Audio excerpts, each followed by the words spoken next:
Join Sci-Finatics Live co-host David as he takes a deep dive into Far Beyond the Stars, one of Deep Space Nine's most powerful and thought-provoking episodes. Discover behind-the-scenes insights and little-known facts that reveal just how groundbreaking this story truly is. Hey everyone, I'm David and welcome back to Sci-Finatics for another deep dive dust-off. Today we'll be covering the Deep Space Nine episode Far Beyond the Stars, which is the 13th episode of Season 6. This powerful and moving episode explores themes of racism, prejudice, and the struggles of a black sci-fi writer in 1950s America. It's widely considered one of the best episodes of DS9 by both critics and fans alike, and it's also a favourite of Avery Brooks and Armin Shimon. So, let's crack into it. Both Far Beyond the Stars and the Season 3 episode Past Tense Part 1 shared the same working title, The Cold and Distant Stars. The creation of Far Beyond the Stars involved a mix of different creative ideas. Initially, writer Mark Scott Zicree, known for his work on The Twilight Zone, conceived an idea centered on Jake Sisko seemingly travelling back to the 1950s where he would encounter struggling science fiction writers. Zicree based the dynamics of these fictional writers on real literary figures like Henry Kuttner, C.L. Moore, and Isaac Asimov. However, the intended twist ending was that this time travel was an illusion orchestrated by an alien seeking to understand humanity. This initial concept didn't focus on racial themes. At the same time, story editor Robert Hewitt Wolfe proposed a different and a more serious idea, essentially reimagining Captain Sisko as a homeless person in the present day who believed he was a starship commander, and it explored themes of mental health. Ultimately, while producer Ira Stephen Bear decided not to go with that hallucinatory idea of Wolfe's pitch, he was drawn to Zicree's evocative 1950s sci-fi setting. Recognising its narrative potential, Bear made a key creative decision to shift the story's focus to Captain Sisko instead and introduce racial prejudice as the central theme. He then tasked Zicree with redeveloping his original idea, essentially repitching the story but including the racial element.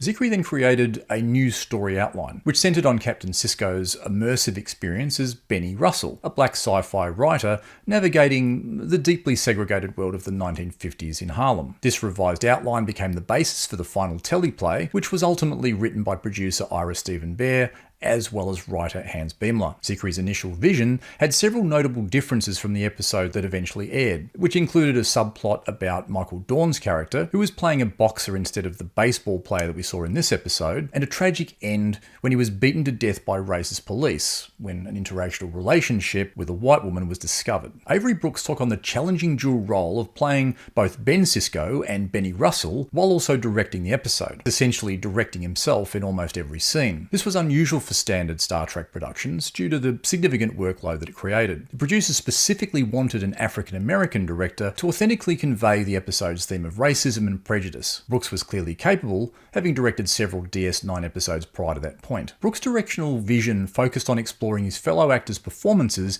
and, I guess, portraying their 1950s characters' counterparts with an environment of McCarthyism and the communist Red Scare that was going on at the time. He aimed to reveal the subtle and ingrained nature of racism and also interpreted the story as a broader exploration of a visionary individual being dismissed as mad. Far Beyond the Stars had a personal significance for Avery Brooks, who I guess regarded it as the most important moment of his entire time on the show. The episode kicks off with Captain Sisko's father, Joseph Sisko, making his first visit to DS9, which happens to coincide with a period of distress and doubt for his son. The recent destruction of the USS Cortez and the death of Captain Quentin Swafford, a man Sisko personally knew and introduced to his wife, are weighing pretty heavily on him amidst the ongoing dangers of the Cardassian border, which has seen a resurgence of Dominion activity recently. Feeling ineffective in the war effort, Sisko even contemplates resigning his command, and during a conversation with his father about these burdens, Sisko experiences a series of unsettling and inexplicable visions. These include a man in 1950s Earth getup walking past his office, and later, while accompanied by Cassidy Yates, a baseball player calls out to him as Benny, which no one else seems to see. These fleeting glimpses culminate when Sisko follows the baseball player through a door and is abruptly transported back to a busy New York street where he's struck by a taxi. Incidentally, Captain Swafford's ship, the USS Cortez,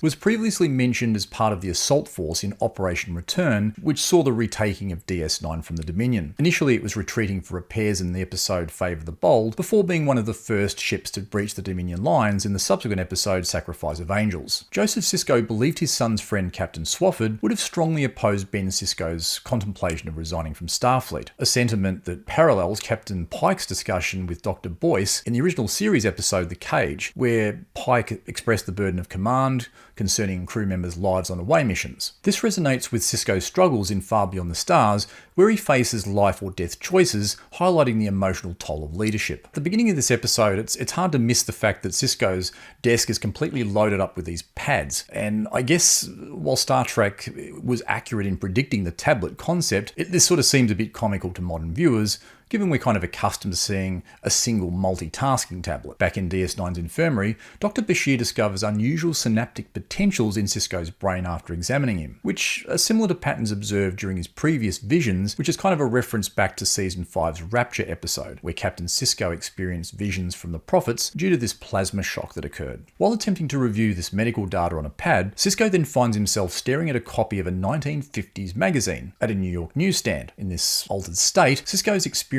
a reality as Benny Russell, feeling a profound sense of belonging on this unfamiliar street. This transformation is complete when Albert Macklin appears, and Sisko as Benny walks away with him towards an unseen office, leaving his reality as Captain Sisko behind. Aaron Eisenberg, known for playing Nog, portrayed a sharp young 1950s Harlem news vendor, selling newspapers and magazines in this scene. The script described his character as simply Nog without his makeup, highlighting the actor beneath the Ferengi prosthetics. Despite his worry about his Brooklyn accent, director Avery Brooks was pleased with Eisenberg's portrayal. In Benny Russell's 1950s New York, the familiar faces and voices of Sisko's DS9 colleagues reappear playing different roles as the narrative unfolds from Benny's perspective as his real world. At the Incredible Tales magazine office, Benny and Macklin experience, the quirky office dynamics with writer Herbert Rossoff, aka Quark, and editor Douglas Pabst, aka Odo, bickering over the freshness of donuts, while Kay Heaton, aka Kira, experiments with instant iced tea, much to her English husband Julius's, aka Bashir's, dismay. During a staff meeting, illustrator Roy Ritterhouse, aka Martok, presents sci-fi sketches, and Benny's drawn to one particular one of a space station labelled US Air Force DS-9, offering to write a story for it. However, Pabst announces a staff photo opportunity, suggesting that Benny and Kay sleep late to conceal the black and female writers from their readership, which sparks some anger in Benny, while Rossoff makes a sarcastic remark regarding the dangers of a person of colour using a typewriter. Pabst insists it's not personal, but necessary for their readers' perception. Now, the Incredible Tales writer's room seems to operate on what I'd call donut diplomacy, which is currently at round 28 in the Battle of the Donuts. Apparently, a strategic donut can quell creative clashes and sway editorial decisions. So I thought it might be fun to learn a little bit more about our characters within the Incredible Tales office as we match them to their perfect pastry in a game of Which Donut Are You? So we start off with traditional cinnamon, very appropriate for Douglas Pabst. He's a rather straightforward, some would even say maybe a bit boring, but a classic flavour for the editor described by Ira Stephen Bear as an unenlightened white man maintaining the status quo. Renee Auberjonois embraced playing this character, viewing him as someone whose perspective evolved versus just simply being a villain. Armin Shimmerman and G.J. Hertzler were also originally considered for this role. Next we have Choc Hazelnut, who of course is Herbert Rossoff. It's a rich and bizarre combo, reflecting Armin Shimmerman's experience without his Quark's prosthetics, which he used as a bit of a shield normally. He also saw this lefty liberal role as rather rewarding, as a contrast to Quark, and a vital voice against the injustice Benny faced, and was loosely inspired by author Harlan Ellison. Oh yeah, it's like Nutella. Next up, we have Strawberry Sprinkles. Of course, that's Kay Heaton, a vibrant burst of sweetness with a playful exterior. Nana visited channel to Eve Arden's sharp wit for this, which was a bit of a slight stretch for a normal role, and the character included a bit of a visual nod to her mother's self-portrait. Kay also drew inspiration from pioneering female sci-fi writers like C.L. Moore and D.C. Fontana, who both were using gender-neutral pen names. Not bad. Vanilla Slice here, Julius Eaton. He's an elegant, understated choice, and this donut fits the sci-fi writer who has a funny disdain for modern gadgets. Unlike the polished Dr. Bashir, Siddiq played Julius as a more down-to-earth and quirky character in his aversion to modern life. He's intelligent, but lacks Bashir's refinement, letting Siddiq explore a more whimsical and less sophisticated side. Oh yeah. Apple Custard Crumble, who of course is Albert Macklin. He's a comforting and slightly crumbly delight, fitting the shy robot story writer who enjoys bongos. Cole Meany embraced this awkward introverted character, finding peace in the uncomplicated nature of robots. His last name was credited for the script, and he was a homage to Isaac Asimov. It's good too. Sorry, microphone. Strawberry Jam, who of course is Darlene Kursky. It's a simple sweetness with a hidden depth. Farrell enjoyed her brief role mastering a New York accent for the Worm in the Belly line. It was a less stressful change for her playing this character. The original pitch included a significant but tragic subplot about her character dating Willie Hawkins, who was played by Michael Dorn, which highlights the episode's racial prejudice theme. Oh yeah, we just hit the jam too. Oh Darlene, I love you. Cookies and Cream, which of course is Roy Ritterhouse, popular with a textured, unpolished charm, fitting the artist J.G. Hertzler, a real-life artist, connected with the role, enjoying being without the Klingon makeup for a change. And he also sketched castmates in character on set. He regrets not keeping the prop drawing he was given in the episode, and he was inspired by the story's premise, even imagining it to become kind of like a Mad Men-esque series set in 1950s New York. Oh, yeah. Coffee Swirl, Benny Russell, perfect for a writer striving to make it big, contemplating his next story while indulging in a coffee and cigarette at Eva's kitchen. Avery Brooks, who directed and starred in this pivotal role, saw Benny's journey as the heart of the episode's profound commentary on prejudice. His character embodies the struggle and the resilience against systematic injustice that Brooks aimed to highlight. Flavour really hits you. Well, there we go. Folks, that was getting to know our characters as donuts. It was friggin' delicious. Far Beyond the Stars is a rare occasion where we get to see Armin Shimmerman, Renee Auberjonois, Aaron Eisenberg, and J.G. Hertzler, as well as Mark Alamo and Jeffrey Combs, without their usual alien makeup, playing regular humans. Interestingly, some of these actors had earlier Star Trek roles with less or no alien makeup on. Renee Auberjonois was Colonel West in Star Trek VI: The Undiscovered Country, and Ezrel in the Enterprise episode Oasis. Mark Alamo was Frederick LaRue in TNG's Time's Arrow, and Jeffrey Combs, J.G. Hertzler, and Aaron Eisenberg were all briefly seen without makeup in the DS9 finale. Hertzler also played a Vulcan captain with minimal makeup in the show's first episode, Emissary. In the initial office scene where Rossoff threatens to resign, he packs a Hugo Award trophy that resembles a rocket design, which is actually the 1960s incarnation of the award. This was a bit anachronistic because while the Hugo Awards for sci-fi began in 1953, the original statue was smaller and with a larger base,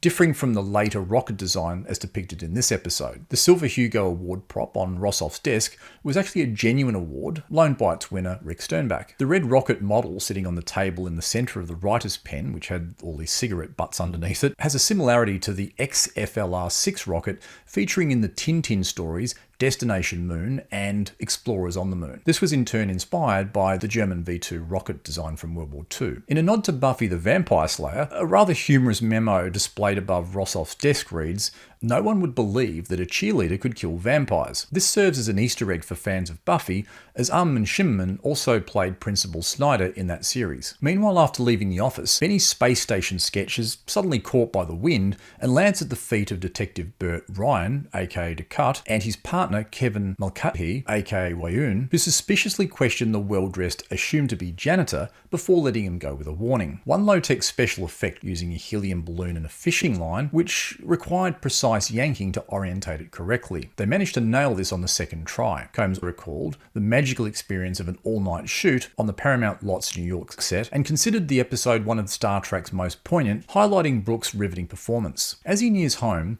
Benny hears a preacher, aka Joseph Sisko, seemingly address him by name and urging him to write those words, Brother Benny. Brock Peters, known to Star Trek fans as Admiral Cartwright and Joseph Sisko, played the preacher in Far Beyond the Stars. This 1950s Harlem character delivered powerful messages about the prophets urging Benny to follow his destined path. The preacher's largely night scenes used lighting and shadows to kind of enhance the dramatic impact and mystique of the character, which amplified the character's gravitas and the spiritual weight of his message to Benny. Back in his apartment, with the space station sketch before him, Benny begins to write, "Captain Benjamin Sisko sat looking out the window. As he types, he sees himself as a reflection in the glass, but wearing this strange uniform without his glasses." Brooks particularly crafted details to enrich Benny's character, including the books in his apartment. These included works by Langston Hughes, Zora Neale Hurston, and Richard Wright, which deepen Benny's character and highlight his struggle against the racial prejudice of the time. These authors mirror the episode's themes of deferred dreams,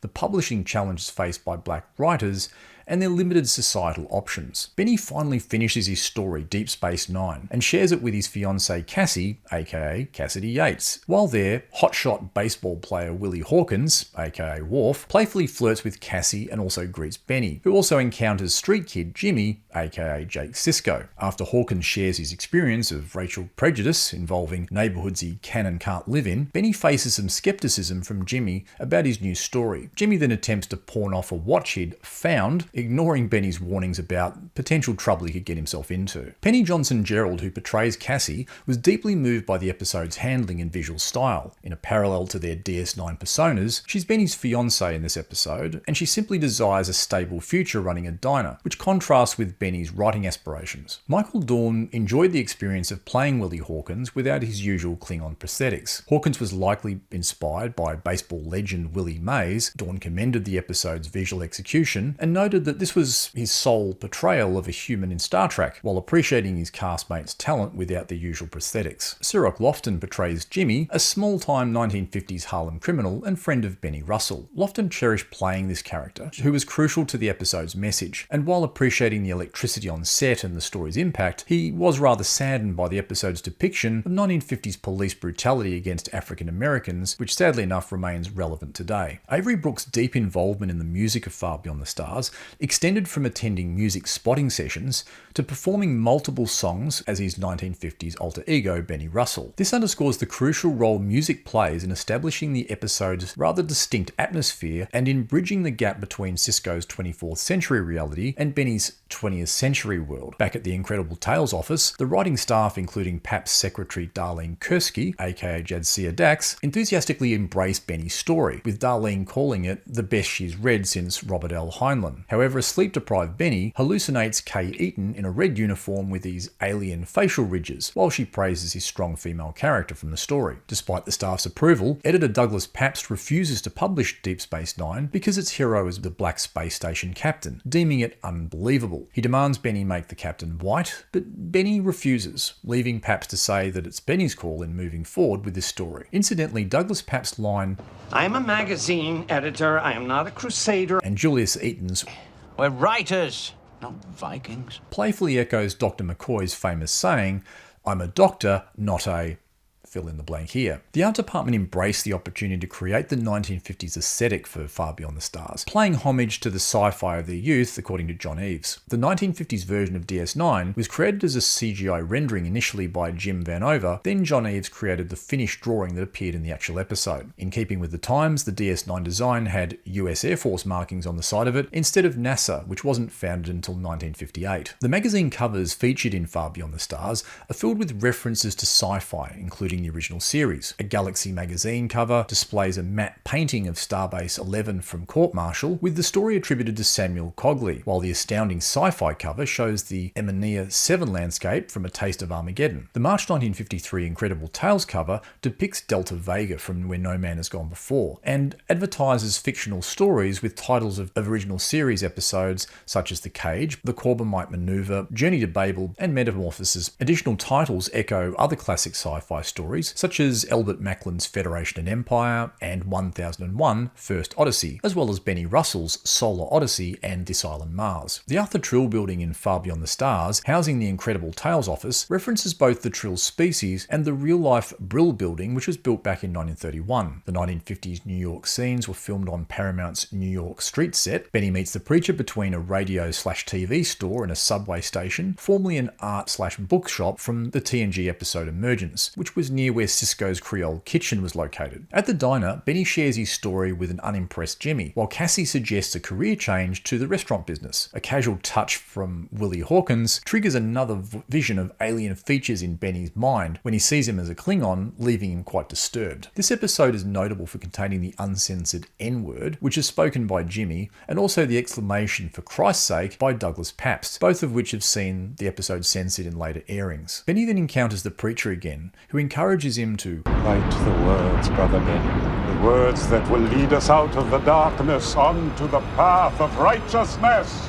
Driven by this, Benny returns home and becomes engrossed in his writing, actually missing a date with Cassie. She later finds him asleep, clutching pages of a new Ben Sisko story to his chest. Her attempt to relax him with a dance in their living room leads to further disorientation for Benny as he experiences these fleeting visions of a strange room and hears Cassie speaking of the Dominion, while his perception jumps between his apartment and the scenes in his own Deep Space Nine sci-fi story. Questioning his sanity, Benny's labeled certifiable by Pabst, who knows that he's continuing to write these unpublished DS9 sequels to no avail. Macklin offers a solution, which is to frame the first story as a dream of a poor black man. Pabst reluctantly agrees that this might be publishable, and Benny, given limited options, accepts any option over non-publication. Benny and Cassie go out on the town, however their celebration is cut tragically short. The preacher warns of darkness and pain just before gunshots ring out. Benny finds Jimmy shot dead by Ryan Mulcahy, who alleged Jimmy was breaking into a car with a crowbar. Attempting to intervene, Benny, in a state of extreme distress, attacks the officers and in turn cops a savage beating by them both. During the assault, Benny hallucinates Cardassian ridges on Ryan's neck and long vorta-like ears on McCulloughy's face. Throughout the episode, Benny wears a kufi, which is a brimless cap worn across the African diaspora. This quietly asserts his African heritage and dignity against the 1950s racism that devalued his identity. Though not widespread then, the kufi's association with the Nation of Islam, a black empowerment movement, makes it fitting for an intellectual like Benny, whose goal of racial equality was radical in a segregated society back then. Weeks after the brutal beating that leaves him using a cane, Benny goes back to the office on the day his story is meant to be published. His colleagues are relieved to see him and share the good news about Macklin's novel sale. However, Pabst arrives without the magazine, explaining the entire print run was pulped because the publisher, Mr. Stone, deemed it substandard. Benny, kind of already suspecting the truth, confronts Pabst about this, who admits the real reason. The hero of DS9 is black. Despite acknowledging the injustice, Pabst defends the decision as a matter of what is, not what's right, and then advises Benny that he's been unfortunately fired. Absolutely horrified, Benny's colleagues look on as he declares he quits, angrily sweeping a table's contents onto the floor, and then completely breaks down, devastated by the attempt to erase him and his story. Sobbing, he declares that while they can pulp a story, they can't destroy the idea, the reality he created in his own mind and in the mind of others who read his story. He collapses, cradled by his former co-workers. Avery Brooks's portrayal of Benny Russell during the breakdown scene was really intense and immersive. He remained lying on the floor for some time, even after cut was called, as witnessed by Ira Stephen Bear and first assistant director Lou Race. Nana Visitor described him as completely gone into character, and Race believed he would have continued acting for an extended period unless stopped. Visitor also recounted being genuinely alarmed by Brooks's on-the-edge performance during this collapse, fearing for his well-being in what was a scary experience. This powerful scene and Brooks's overall dedication garnered high praise from cast members like Combs, Visitor and Shimon. Now, Benny's raw, impassioned breakdown in this episode, with his desperate cry of "It isn't real!" brought to mind another character I've seen grapple with the nature of reality and truth, albeit from a more cynical perspective. And this, of course, would be Romulan Senator Vreenak. So that kind of got me thinking, what would happen if these two faced off? Who would win that argument? It's a fake! It's real! It's a fake! It's real! It's a freaking fake! It's real! As Benny's taken away in an ambulance, he sees the preacher beside him and briefly envisions himself in a strange uniform, asking, "Who am I?" The preacher replies, You are the dreamer.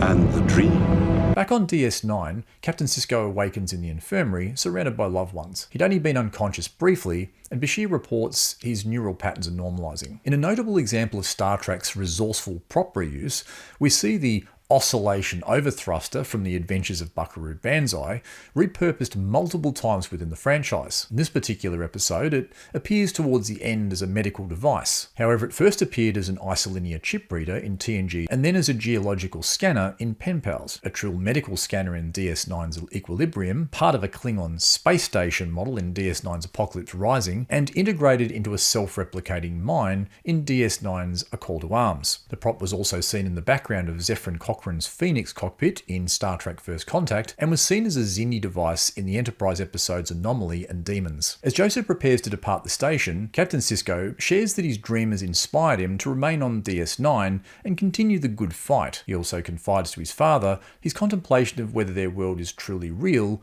or merely a vision, and if Benny Russell exists somewhere far beyond the stars. The episode ends with Sisko looking out the window, seeing his reflection dressed in Benny's clothes. Far Beyond the Stars received 3 Emmy nominations for art direction, costume design, and hairstyling. However, there was widespread disappointment amongst the cast and crew that Avery Brooks' performance wasn't also nominated, with many feeling it was definitely Emmy-worthy. Ira Stephen Bear also believed most viewers didn't really fully grasp the depth of Brooks' immersion in the Benny Russell breakdown scene. In terms of cast members absent from this episode, Damar was intended to have a 1950s counterpart in Far Beyond the Stars, but actor Casey Biggs was unavailable at the time of filming, though the character did appear in the later follow-up episode Shadows and Symbols. Andrew Robinson's absence as Garrick was possibly due to the writer's struggle to conceive a role for him that would resonate within the 1950s setting. Far Beyond the Stars stands out for its unflinching examination of racism, a departure from Star Trek's more metaphorical themes. Sisko's hallucination contrasts with Star Trek's